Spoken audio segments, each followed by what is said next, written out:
మన ప్రభు అయినటువంటి దేవునికి సమస్తమైన ఘనత మహిమ ప్రభావం కలుగునుగాక. ఆయన శ్రేష్టమైన నామన మీ అందరికి కూడా శుభాలు తెలియజేస్తూ ఉంటున్నాం. మీ అందరి కోసం మానకుండా మేము దేవుని సన్నిధిలో ప్రార్థన చేస్తున్నాం. మీరు కూడా మా కోసం ప్రార్థన చేస్తున్నారని విశ్వసిస్తూ ఉంటున్నాం. ఈరోజు మనము దేవుని వాక్యాన్ని ధ్యానం చేద్దాం. కీర్తన 39:4 కీర్తన 39:4 యెహోవా నా అంతము ఎట్లున్నది, నా దినముల ప్రమాణము ఎంతైనది నాకు తెలుపుము. నా ఆయువు ఎంత అల్పమైనదో నేను తెలుసుకొని కోరుచున్నాను. యెహోవా నా అంతం ఎట్లుండున్నది, నా దినముల ప్రమాణం ఎంతైనది నాకు తెలుపుము. నా ఆయువు ఎంత అల్పమైనదో నేను తెలుసుకొని కోరుచున్నాను. ప్రార్థన చేసుకుందాం. ప్రేమాత్మకంగా మా ప్రియ పరమ తండ్రి, వందనాలు స్తోత్రాలు చెల్లిస్తున్నాం. చదువుకున్నటువంటి లేఖన భాగాల నీకు వందనాలు.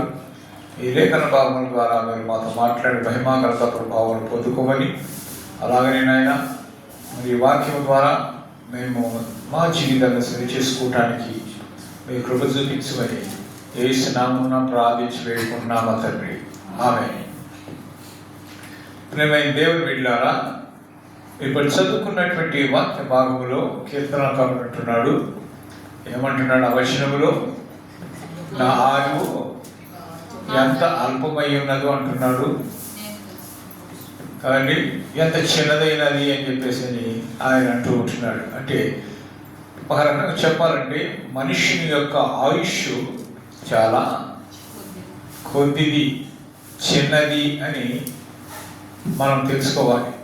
ఇక్కడ ఆయన కీర్తనకారుడు చెప్పినటువంటి మాటల్లోనే మనం బాగా అర్థమవుతూ ఉంటుంది. ఏం అర్థమవుతుంది అక్కడ?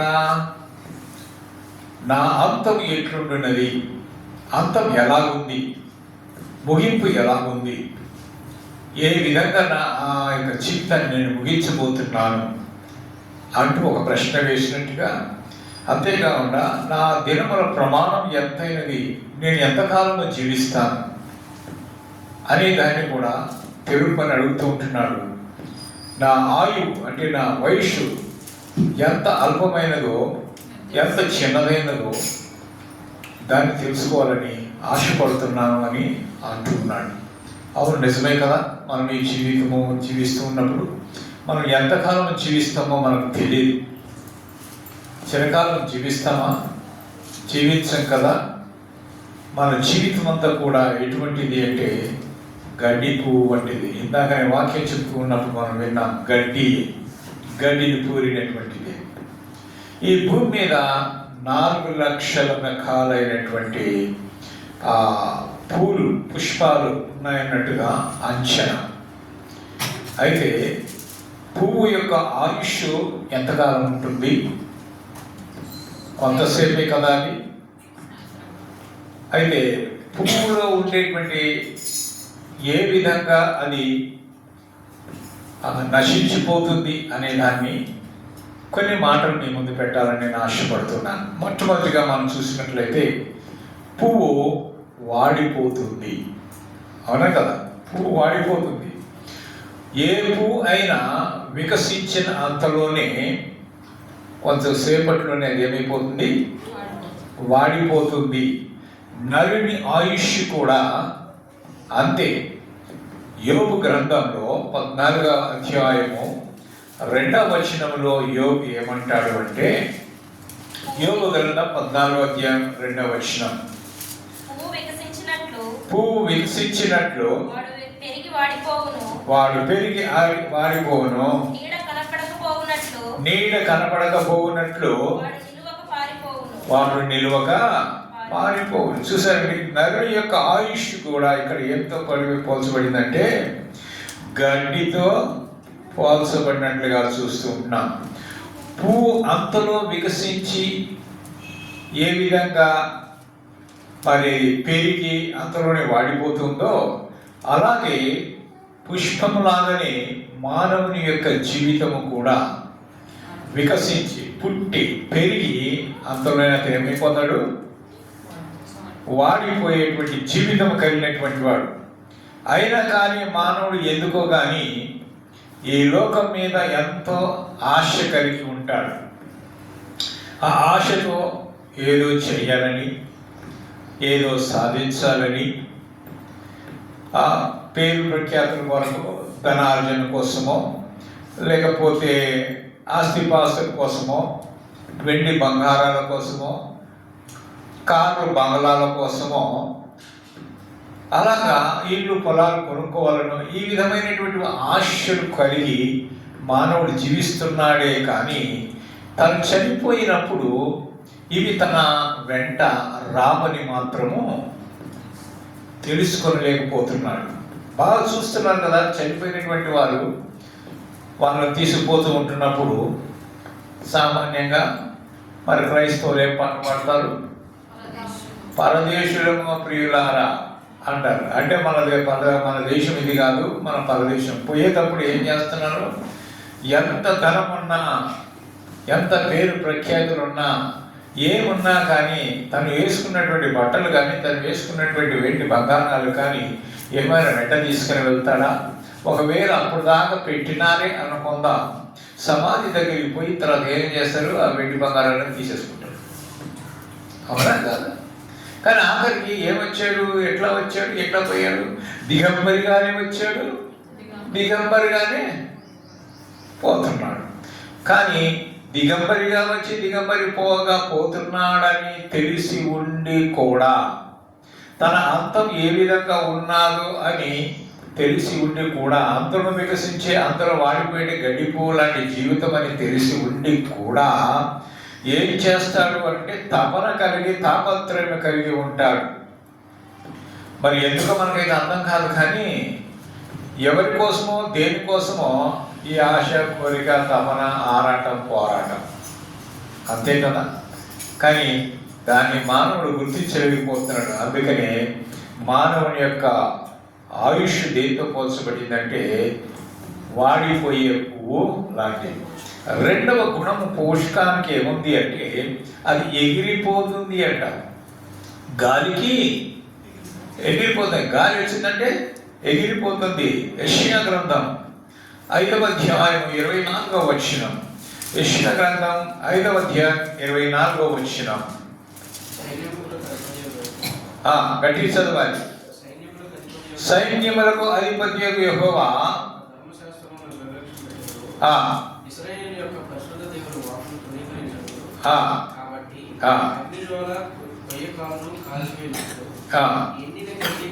ఎండిన గడ్డి మంటలో భస్మమగునట్లు వాటి వేరు కుళ్ళిపోవును.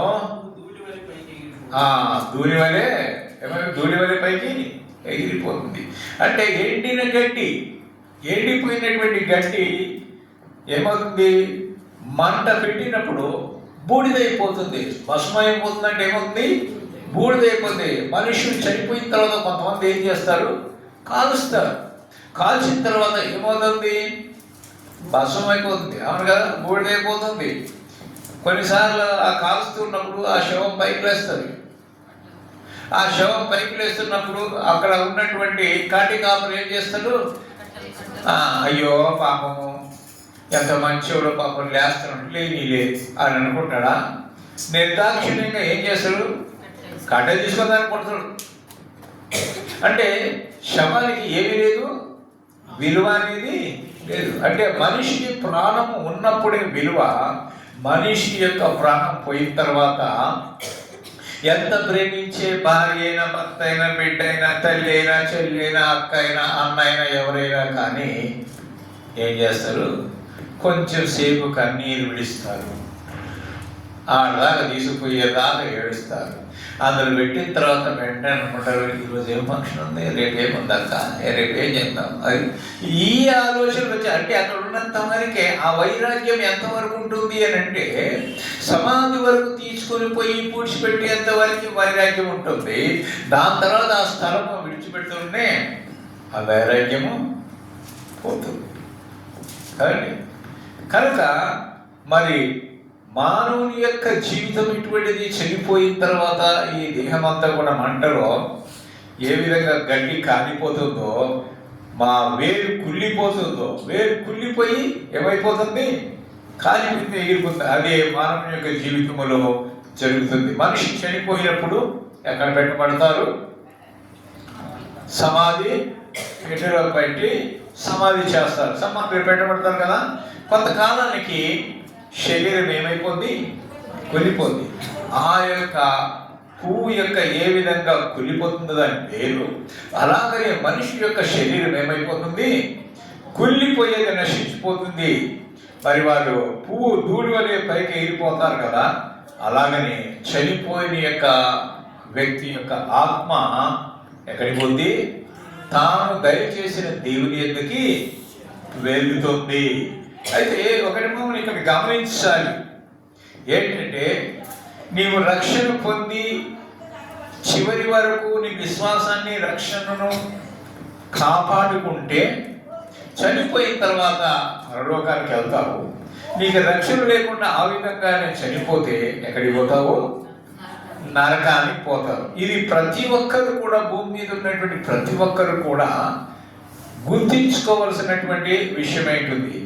అందరూ కొన్ని విషయాలు ఒప్పుకుంటారు. ఏంటంటే, పాపము చేసినటువంటి వాడు తప్పకుండా నరకానికి పోతాడు, పుణ్యము చేసినటువంటి వాడు ఎక్కడికి పోతాడు? స్వర్గానికి, దాన్ని పదంగా పరలోకానికి పోతాడు అని చెప్పేసి అంటాడు. అయితే ఒకటి గమనించాలి ఏంటి అంటే, పుణ్యం చేసినటువంటి వాడు పుణ్యలోకమైనటువంటి స్వర్గానికి పోతాడంటే అవకాశమే లేదు. ఎందుకంటే పుణ్యకార్యాలు చేయటం వలన, పుణ్యకార్యాలు అంటే ఏంటి? అన్నదానం, భూదానం, గోదానం, వస్త్రదానం, రక్తదానం, అవయవదానం, ఇక రకరకాలైనటువంటి దానాలు. ఇవన్నీ దానాలు చేసినప్పటికీ ఈ దానాలు నిన్ను పరలోకానికి చేర్చలేవు. ఇది గుర్తుపెట్టుకోవాలి. ఈ కార్యాలు నువ్వు చేయవలసిందే. ఈ కార్యాలు నువ్వు చేస్తే మంచిదే, అందరికి ఉపయోగపడుతుంది, సమాజానికి ఉపయోగపడుతుంది, నువ్వు ఒక వ్యక్తికి ఉపయోగపడినటువంటి వాడిగా ఉంటావు. కానీ ఇవి నిన్ను స్వర్గానికి లేక పరలోకానికి చేర్చవు. పాపాన్ని విడిచిపెట్టి మారు మనసు పొందితే తప్ప పరలోకంలో చేరే అవకాశము లేనే లేదు. ఎన్ని మంచి కార్యాలు చేసినా నువ్వు రక్షించబడి పరలోకం పోయిన తర్వాత ఈ మంచి కార్యాలు చేస్తే దేవుడి నుంచి నువ్వేం పొందుకుంటావు?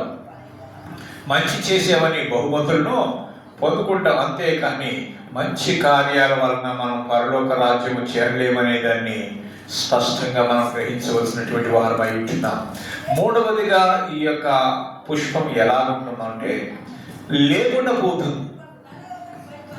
భూమి మీదది లేకుండా పోతుంది. 103వ కీర్తన 15వ వచనం. 103వ కీర్తన 15వ వచనం.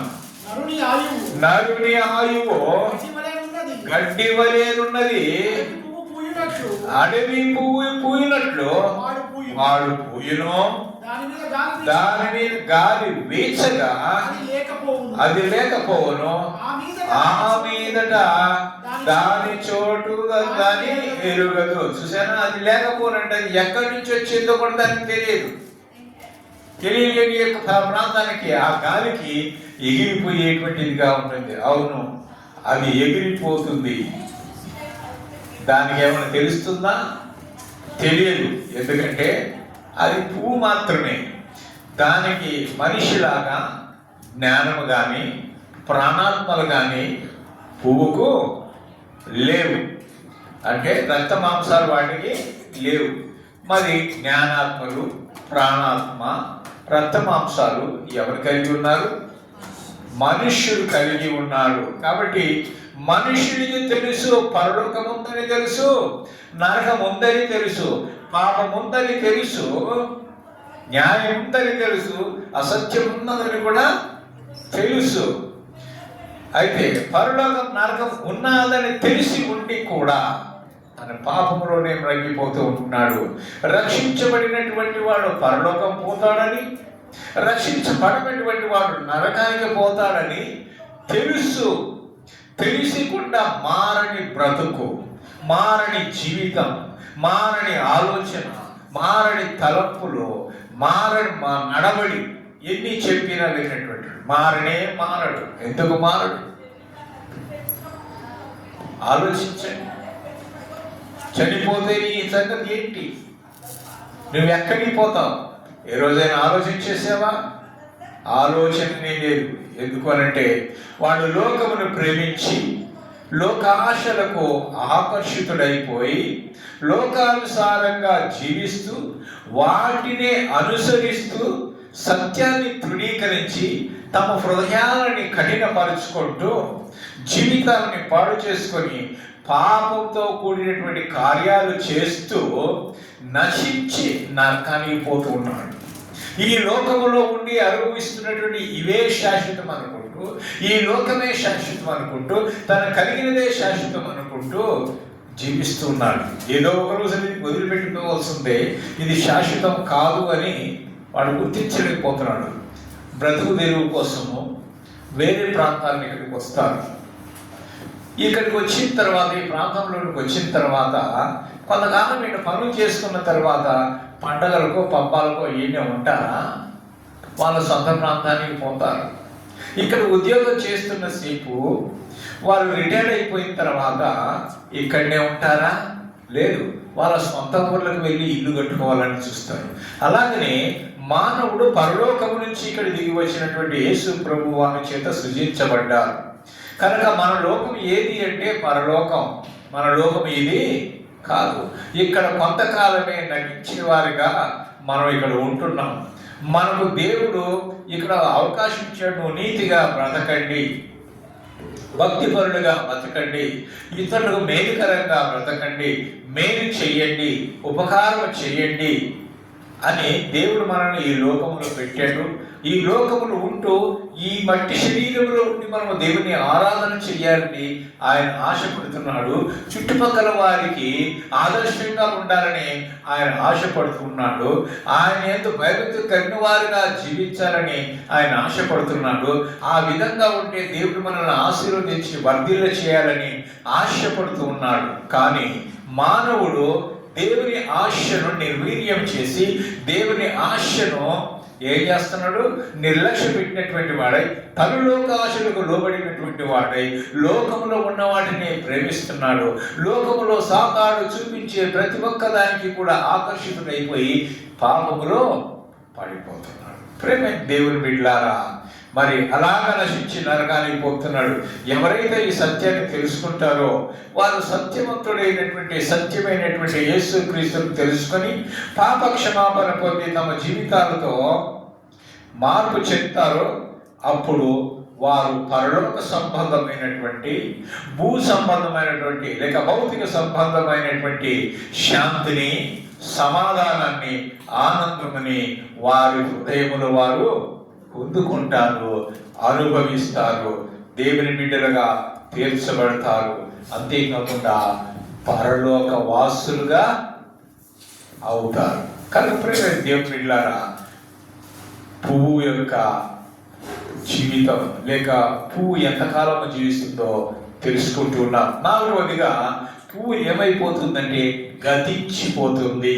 చూడండి, ఈ యాకోబు పత్రిక 1వ అధ్యాయము 10వ వచనం 11వ వచనం. యాకోబు రాసిన పత్రిక 1వ అధ్యాయం 10వ వచనం 11వ వచనం. ఇతడు అనగా మనుష్యుడు అన్నమాట. గడ్డి పువ్వు వలె గతించిపోను, నశించిపోతాడు. సూర్యుడు ఉదయించి వడగాలి కొట్టి గడ్డిని మార్చివేయగా అదేమవుతుంది? పువ్వు రాలిపోతుంది. దాని స్వరూప సౌందర్యం అంతా కూడా ఏమైపోతుంది? నశించిపోతుంది. అలాగనే మనిషి తన స్వరూపము, బల సౌందర్యం అంతా కూడా ఏమైపోతుంది? దానిలాగానే నశించిపోతుంది. తను చేసే ప్రయత్నాలలో పువ్వు వాడిపోనట్లుగా ఆ మనుష్యుడు ఏమైపోతాడు? తన ప్రయత్నాల్లో విఫలమైపోతాడు. అయినా కానీ మానవునిలో తరగని ఆశలు, తీరిని ఆశలు, వాటిని తీర్చుకున్నటకు వ్యర్థముగా ప్రయాసపడుతున్నాడు. అది మాత్రము ఆలోచన చేయలేకపోతున్నాడు. అంతేకాదండి, పువ్వు ఏమైపోతుంది? రాలిపోతుంది అంట. పేతురు రాసిన మొదటి పత్రిక 1వ అధ్యాయము 24వ వచనం. పేతురు రాసిన మొదటి పత్రిక 1వ అధ్యాయం 24వ వచనం. సర్వ శరీరులను గడ్డిని పోలిన వారు వారి అంతమంతయో గడ్డి పువ్వులే ఉన్నది. గడ్డి ఎండును, దాని పువ్వు రాలును, అయితే ప్రభు వాక్యం ఎల్లప్పుడూ నిలుచును. సర్వ శరీరులు, భూమి మీద ఉన్నటువంటి సర్వ శరీరులు, అది మనుషులే కాదు, పశువులే కాదు, పక్షులే కాదు, ఏవైనా మొత్తం కూడా ఏమంటది? గడ్డిని పోలినటువంటి వారే. పుష్పములని ఎంతగా అందంగా అలంకరించుకున్నట్లుగా మనం చూస్తాం. తోటలో మంచిగా కనిపిస్తాయి, అడవిలో మంచిగా కనిపిస్తాయి, బాగా మంచి మంచి రకాలైనటువంటి పుష్పాలు కనిపిస్తూ ఉంటాయి. ఆ అందమంతా కూడా ఎలా ఉంటుంది అంటే ఎండిపోతుంది. తర్వాత ఏమైపోతుంది? అది రాలిపోతూ ఉంటుంది. కనుక ప్రభు వాక్యము నిలిచి ఉంటుంది. కనుక ప్రేమ దేవుని బిడ్డలారా, మన యొక్క జీవితము కూడా రాలిపోయే పువ్వు లాంటిది. అది గమనించాలి. గడ్డికి మానవునికి దగ్గర పోలికలు ఉన్నాయి. గడ్డికి మానవునికి దగ్గర పోలికలు ఉన్నాయి. ఇక్కడ చూస్తున్నాం కదా, ఏమంటున్నాడు? సర్వ శరీరులు గడ్డిని పోలినటువంటి వారు. యెషయా గ్రంథం 40వ అధ్యాయము 6 నుంచి 8 వచనాలు. యెషయా గ్రంథం 40వ అధ్యాయము 6 నుంచి 8 వచనాలు.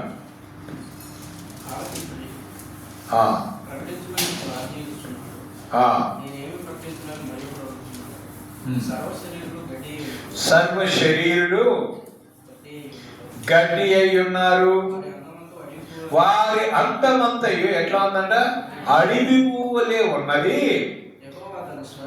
యెహోవా తన శ్వాసము దాని మీద ఊదగా గడ్డి ఎండును, పువ్వు వాడును. నిశ్చయముగా జనులు గడ్డి వంటి వారు. ఖచ్చితంగా అని చెప్తున్నాడు, గడ్డి వంటి వారు. గడ్డి ఎండిపోవును, దాని పువ్వు వాడిపోవును, దేవుని వాక్యము నిత్యము నిలుస్తును అంటున్నాడు. కనుక ప్రియమైన దేవుని బిడ్డలారా, సర్వశరీరులు గడ్డిని పోయి ఉన్నారు అని ఇక్కడ దేవుడు చెప్తూ ఉంటున్నాడు. గడ్డి పువ్వు అందం ఒక్క రోజులోనే పోయినట్లుగా మనిషి అందమంతా కూడా ఏదో ఒక రోజున మాయమైపోతుంది. మనిషి కూడా ఈ పువ్వులే వాడిపోయి సమాధికి పోతాడు. మనిషి జీవితము క్షణభంగురమని మరిచిపోయి ఈ లోకమే శాశ్వతమని ఎంచి లోకాశలకు లోనై తను బ్రతుకుతూ ఉంటున్నాడు. గడ్డి పువ్వులాగా ధూళి వలె మనిషి జీవితం ఉన్నదని దేవుని వాక్యం మనకు తెలియజేస్తూ ఉంటుంది. దేవుని వాక్య ప్రకారము నడవనటువంటి వారందరూ కూడా గడ్డి పువ్వులే ఎగిరిపోతారు, విడవబడతారు, ఎక్కడ కూడా అడ్రస్ లేకుండా పోతారు. అయితే ప్రభువు నమ్ముకున్నటువంటి వారు చనిపోతే వారికి ఒక అడ్రస్ ఉంది, అది పరలోకం. నమ్ముకోనటువంటి వారు కూడా అడ్రస్ ఉంది, అది నరకం. నమ్ముకుంటే ఒక అడ్రస్, నమ్ముకోకపోతే ఇంకొక అడ్రస్ కదా. ఉపయోగపడేటువంటి అడ్రస్ ఉంది, ఉపయోగపడినటువంటి అడ్రస్ ఉంది, సంతోషం ఇచ్చేటువంటి అడ్రస్ ఉంది, దుఃఖం కలుగజేసే అడ్రస్ ఉంది, దుఃఖించే ఒక అడ్రస్ ఉంది, ఆనందం కలిగించే అడ్రస్ ఉంది. ఏది కావాలో మనకి? సంతోషం, ఆనందం కలిగి ఉండే అడ్రస్ కావాలన్నా, లేకపోతే దుఃఖం, ఏడుపు, విచారం పండుకొనటానికి అడ్రస్ కావాలన్నా, మనమే ఈ భూమి మీద ఉన్నప్పుడు తీర్మానించుకొని ఏర్పాటు చేసుకోవాలి. ముందుగానే మనం అనుకుంటాం కదా, ఒక ఇల్లు ఏర్పాటు చేసుకోవాలి అంటే ఒక తలంపు కలిగి ఉంటాం.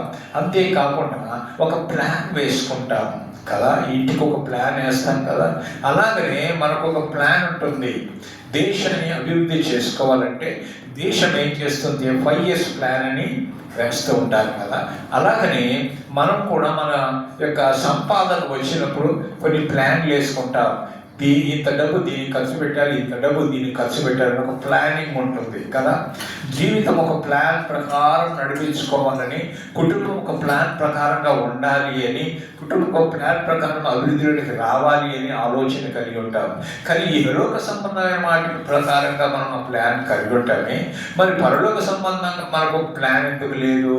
మనం పరలోకం వెళ్ళాలి, పరలోకానికి వెళ్ళే లోపల నేను కొన్ని కార్యక్రమాలు చేయాలి, కొన్ని విషయాలు దేవునికి మెప్పు కలిగించేది చేయాలి, బలా మంచుగా దాసుగా అనిపించుకునే విధంగా నేను ప్రవర్తించాలి, నేను కొన్ని ఆత్మలు సంపాదించాలి, నేను అభివృద్ధిలోనికి రావాలి, నేను ఆత్మ ఫలాలు ఫలించాలి, నేను అందరికి ఉపయోగపడేవారుగా ఉండాలి అనేటువంటి కొన్ని ప్లాన్స్ అనేవి కావాలి కదా. ఉన్నాయా? ఆ ప్లాన్స్ వదిలిపెడతాం, ఈలోక సంబంధమైన ప్లాన్స్ మాత్రము వేస్తూ ఉంటాం. కనుక ప్రియమైన దేవుని బిడ్డలారా, మనము ప్లాన్ కలిగినటువంటి వారుగా ఉండాలి. ఏమో ప్లాన్? పరలోక రాజ్యంలో చేరాలి అనేటువంటి. యెషయా గ్రంథం 5వ అధ్యాయం 24వ వచనం ఏం చెప్తుందంటే, యెషయా గ్రంథం 5వ అధ్యాయం 24వ వచనం, వారు ఎండిన గడ్డి మంటలో భస్మమగునట్లు వారి వేరు కుళ్ళిపోవును, వారి పువ్వు భూమిలోనే ఎగిరిపోవును అంటున్నాడు. పుష్పానికి కొన్ని లక్షణాలు ఉన్నాయి. ఇక్కడ మనం చూస్తున్నాం, పుష్పానికి ఏముంటాయి? కొన్ని లక్షణాలు ఉన్నాయి. మొట్టమొదటి లక్షణం ఏంటి అంటే అలంకరణ కలిగినటువంటిది. దాన్ని చూస్తుండగా చాలా అందంగా అనిపిస్తుంది కదా, అందంగా ఉంటుంది దాన్ని చూస్తుండగానే. మరి అలంకరణ అంటే అంత అలంకరణగా ఉన్నప్పుడు మనం కూడా దాన్ని తీసుకొని మన ఇంటి ముందు పెట్టుకుంటే మన ఇల్లు చాలా అందంగా కనిపిస్తుంది అని చెప్పేసి మనం అనుకుంటాం కదా. కనుక ప్రియమైన దేవుని బిడ్డలారా, మనము కూడా సత్క్రియల చేత అలంకరించబడాలి. పూల చేత అలంకరించబడటం కాదు, కానీ మనుషులమైన మనము పూల చేత ఇల్లు ఎలా అలంకరించబడుతుందో మనము కూడా దేవుని యొక్క ఇల్లు ఉంటున్నాం, దేవుని యొక్క మందిరం ఉంటున్నాం, దేవుని యొక్క ఆలయం ఉంటున్నాం. ఈ ఆలయాన్ని దేని చేత అలంకరించుకోవాలంటే సత్క్రియల చేత అలంకరించుకోవాలి. సత్క్రియల చేత అలంకరించుకోవాలని దేవుడు చెప్తూ ఉన్నాడు. చూడండి, మత్తయి సువార్త 6వ అధ్యాయము 30వ వచనములో ఈ పుష్పం గురించి ఏమంటున్నాడు చూడండి యేసయ్య. మత్తయి సువార్త 6వ అధ్యాయం 30వ వచనం యేసయ్య అంటున్న మాటలు, నేడుండి రేపు పొయ్యిలో వేయబడు అడవి గడ్డిని దేవుడు ఇలాగ అలంకరించిన ఎడల అల్ప విశ్వాసులారా మీకు మరి నిశ్చయంగా వస్త్రములను ధరింపచేయును కదా. కదా, మనం ఈ లోకంలో ఉన్నప్పుడు మనం అన్ని చింత కలిగి ఉంటాం అనమాట. ఏమి తిందుమా, ఏమి తాగుదమా, ఏమి ధరించుకుందామా అన్నట్టుగా ఉంటారు కదా. మరి నిశ్చయముగా దేవుడు ఏం చేసి ఇంటిని యొక్క భూమి మీద ఉన్నటువంటి అడవి పూలనే అలంకరించినటువంటి వాడు మీకు వస్త్రమును ధరింపచేయడా? ధరింపచేస్తాడు అని చెప్పేసి. చూడండి, పేతురు రాసిన మొదటి పత్రిక 3వ అధ్యాయము 5వ వచనం. పేతురు రాసిన మొదటి పత్రిక 3వ అధ్యాయం 5వ వచనం. పూర్వము దేవుని ఆశ్రయించిన పరిశుద్ధ స్త్రీలను తమ స్వపురుషులకు లోబడి ఉండుట చేత తమ్మును తాము అలంకరించుకొని. ఇక్కడ మనం చూస్తున్నాం, లోబడి ఉండుట చేత. దేవుని బట్టి, దేవుని ఆశ్రయించినటువంటి పరిశుద్ధ స్త్రీలైనటువంటి వారు, భార్యలైనటువంటి వారు ఏం చేశారంట? తమ స్వపురుషులకు అంటే తమ భర్తలకు లోబడి ఉండుట చేత తమను తాము, అది ఒక అలంకారముగా కలిగి ఉంటున్నారు. అంటే లోబడే లక్షణం అనేది ఒక అలంకారంగా ఉండాలి. వెండి బంగారములనే అలంకారం కాదు. ఆత్మ సంబంధమైన అలంకారం ఏంటంటే వినయము, విధేయత, దయ, దాక్షిణము. ఇవి అన్నీ కూడా పరిశుద్ధమైనటువంటి అలంకారాలు.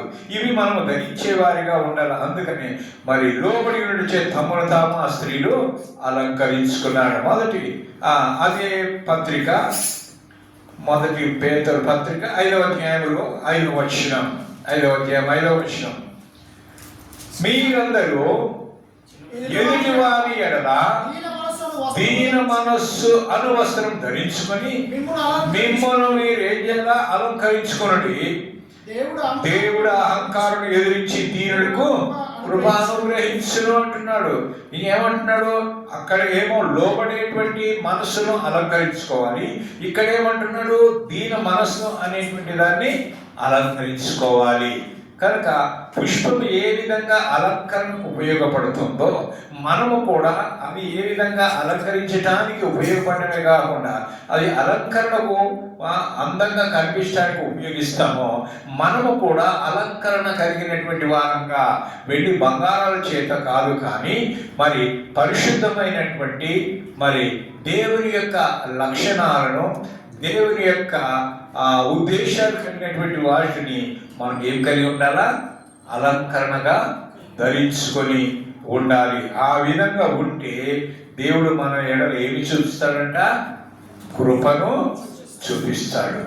ఇక దీంట్లో ఉండేటువంటి మరో లక్షణం ఏంటి అంటే ఇవి ఎదుగుతూ ఉంటాయి.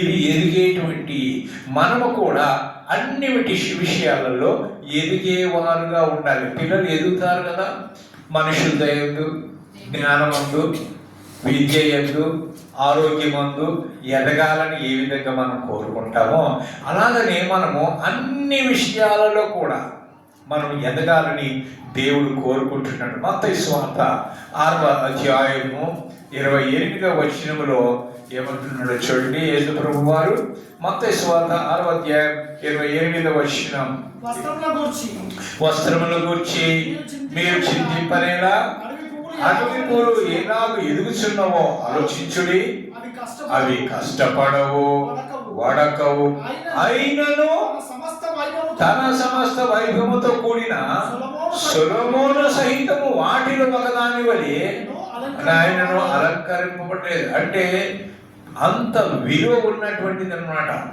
కనుక మనము కూడా, మన జీవితము కూడా దేవుని దృష్టిలో చాలా విలువైనది. మనము విలువైనది కనుక ఆయన విలువలకు తగినట్టుగా మనము ఎదిగేటువంటి వారంగా ఉండాలి. ఎఫెసీయులకు రాసిన పత్రిక 4వ అధ్యాయము 15వ వచనం. ఎఫెసీయులకు రాసిన పత్రిక 4వ అధ్యాయం 15వ వచనం ఏమంటే, ప్రేమ కలిగి సత్యము చెప్పుచు క్రీస్తు వలె ఉండుటకు మనము అన్ని విషయాలలో ఎదిగాము. అన్ని విషయాల్లో ఎదగాలి. ఎదిగే వారిగా మనము ఉండాలి. అన్ని విషయాల్లో ఎదగాలి. ఎదుగుదల చాలా అవసరం. నీ విశ్వాసంలో ఎదుగుతున్నావా? పొట్టివాడి గారు మరుగుజ్జోళ్ళని చూస్తాం కదా, ఎంత తిన్నా ఎంత పెట్టినా ఏం చేసినా వాడు ఉన్న కాడనే భూమిలో ఎరక్కపోయి ఉంటాడు. అవునా కాదా?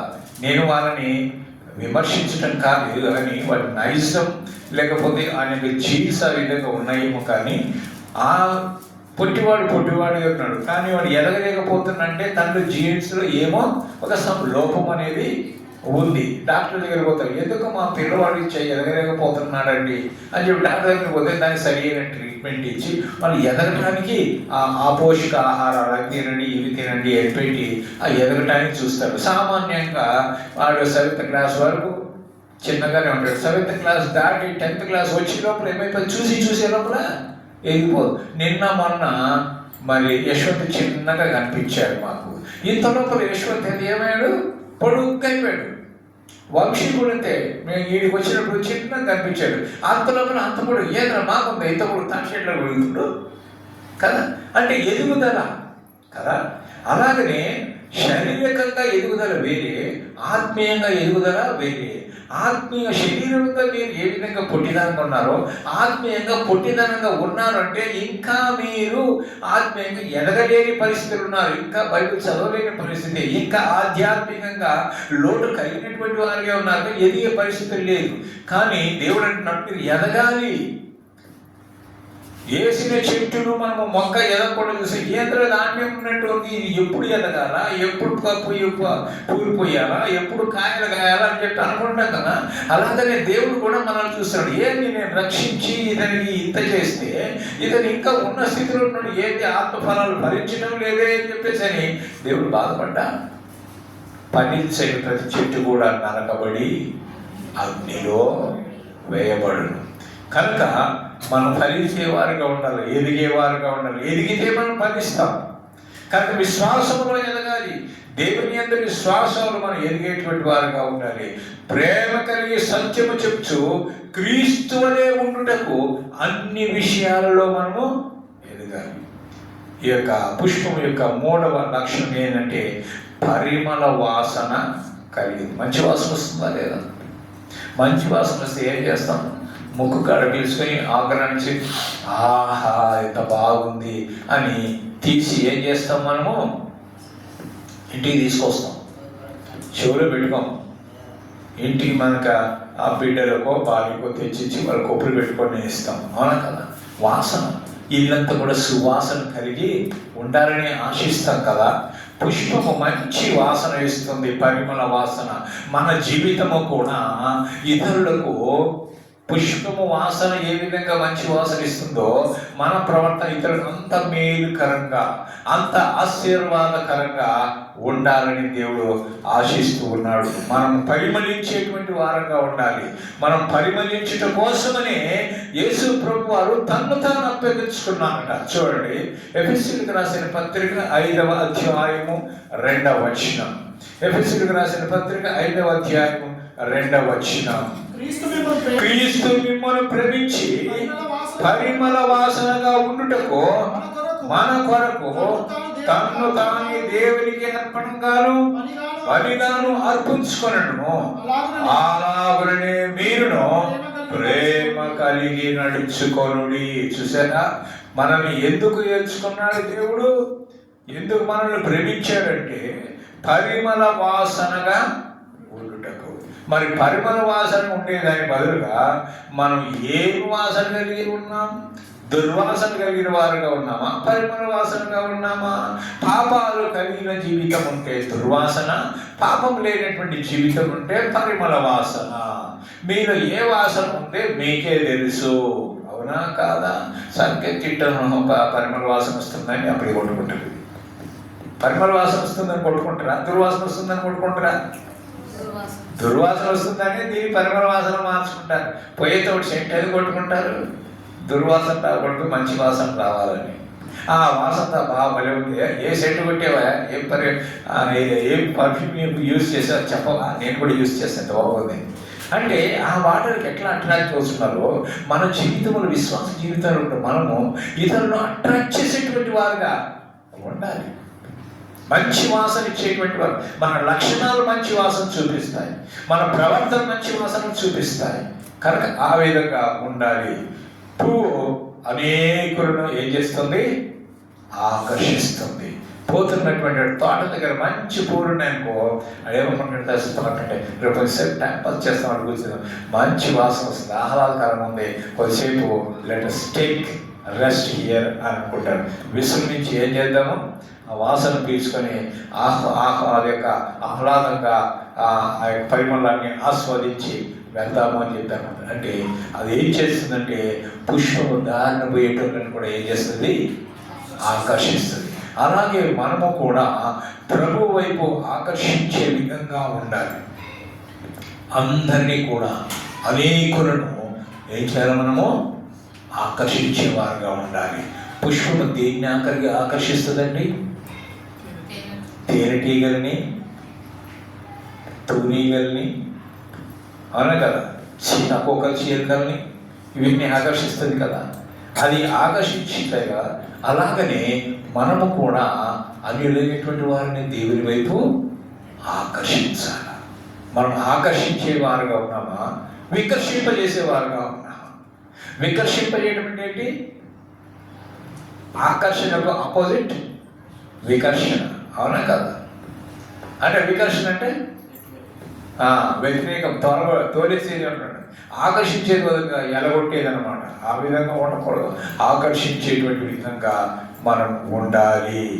చూడండి, మనము అంతేకాకుండా 5వది మనం చూస్తాం, పుష్పము ముస్తాబు గలది.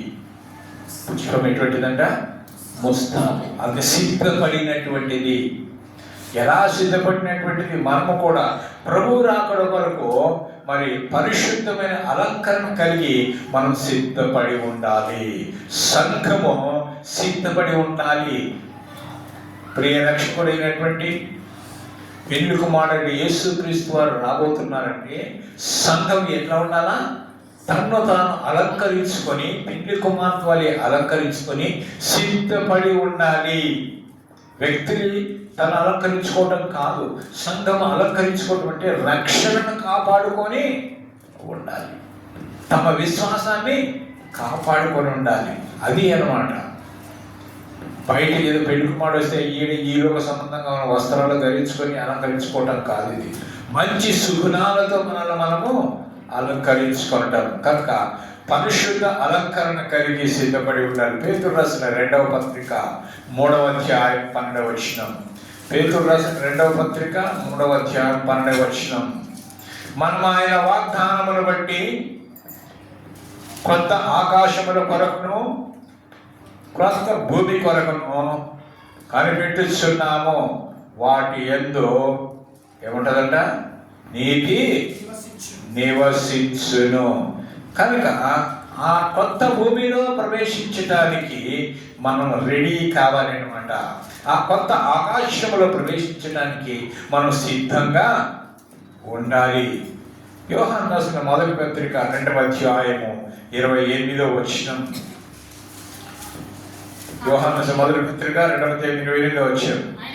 ఆయన ప్రత్యక్షమైనప్పుడు ఆయన రాకడ యందు మనము ఆయన ఎదుట సిగ్గుపడక ధైర్యం కలిగి ఉండినట్లు మీరు ఆయన యందు నిలిచి ఉండండి. యేసు ప్రభు వచ్చినప్పుడు ధైర్యం కలిగి ఆయన ముందు మనం నిలబడేవారుగా ఉండాలి. కనుక ప్రియమైన దేవుని బిడ్డలారా, ఎవరు ధైర్యం కలిగి నిలుస్తానక్కడంటే ఏ పాపము లేనివాడు, ప్రభు యొక్క రక్తములో తమ పాపను కడుక్కున్నటువంటి వారు, పరిశుద్ధులైనటువంటి వారు దేవుని ముందు నిలబడతారు. కనుక ప్రియమైన దేవుని బిడ్డలారా, గడ్డి పువ్వు లాంటిది మానవ జీవితం. అది ఎంత చిన్నదో గ్రహిస్తే ఆ సత్యాన్ని తెలుసుకొని మనము పగలు ఏమండి కలహాలు, ఈర్ష్యలు, ద్వేషాలు, ఆశలు, చింతలు అనేటివి, భయం అనేటివి లేకుండా ఈ భూమి మీద మనము జీవించగలగాలి. కనుక ప్రియమైన దేవుడు, ఎప్పటికైనా మానవుని జీవితం ఈ భూమి మీద ముగించవలసిందే. గొప్పోడైనా, పేదోడైనా, అడుగు తినేటోడైనా, ఎటువంటి వాడైనా కానీ భూమి మీద జన్మించిన ప్రతి వ్యక్తి, పుట్టినవాడు గిట్టక మానడు అంటారు కదా. కనుక పుట్టిన ప్రతి వ్యక్తి కూడా ఈ భూమి మీద నశించిపోవలసిందే. అయితే ఆత్మ తను దయచేసినటువంటి దేవుని దగ్గరికి వెళ్తుంది. అక్కడికి వెళ్ళినప్పుడు అక్కడ మనం చేసిన క్రియలను బట్టి మనం పరలోకంకి వెళ్తామా, నరకానికి వెళ్తామా నిర్ణయించబడుతుంది. అయితే అక్కడ నిర్ణయించబడే బదులు ఇక్కడ మనం నిర్ణయించుకుంటే తప్పకుండా అక్కడ పరలోకం వెళ్తుంది. కానీ అది మనం గమనించాలి. ఎందుకంటే ఈ భూమి శాశ్వతము కాదని, పరలోకమే శాశ్వతం అనేటువంటి సత్యాన్ని తెలుసుకొని మనస్సును మార్చుకొని, హృదయాన్ని మార్చుకొని, తలంపులు మార్చుకొని, బ్రతుకులను మార్చుకొని, ఆలోచనలు మార్చుకొని మన జీవితాన్ని సరి చేసుకున్నట్లయితే, రక్షణ పొందినట్లయితే మన పరలోకంలో ఉంటాం. ఇంకా నువ్వు వాటిల్లోనే జీవిస్తూ ఉన్నట్టయితే పరలోకానికి బదులుగా నరకంకి వెళ్తాం.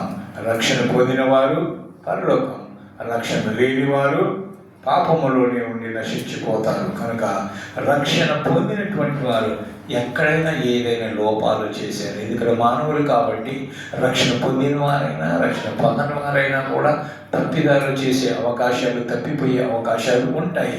ఇక్కడ చెప్పబడేటువంటి విషయం ఏంటంటే, విశ్వాసులైనా కానీ వాళ్ళలో ఏ తప్పిదారులు ఉన్నాయో వాటిని సరి చేసుకోవాలి. రక్షణ లేనటువంటి వారు రక్షణ పొందటానికి తమ మార్పును, హృదయమును మార్చుకోవాలి, మార్పును కోరుకోవాలి. అటు కృప దేవుడు మనకు అనుగ్రహించుగాక. ఆమేన్. ప్రార్థిస్తున్నాం. ప్రేమ కలిగిన దేవానికి స్తోత్రాలు. గడి పువ్వు లాంటి జీవితం మాది అని మీరు మాకు జ్ఞాపకం చేశారు. పువ్వు వికసిస్తుంది, అది ఎప్పుడు వాడిపోతుందో, ఎప్పుడు ఎగిరిపోతుందో దాని స్థలము దానికి తెలియదు. అలాగనే మేము భూమి మీద ఉన్నప్పుడు మానవుని జీవితం అటువంటిది అని మీరు జ్ఞాపకం చేశారు. కనుక శాశ్వతమైనటువంటి లోకములో ప్రవేశించడానికి ఈ లోకములోనే మేము ఒక తీర్మానం చేసుకోవాల్సినటువంటి వారమని మీరు జ్ఞాపకం చేస్తున్నారు.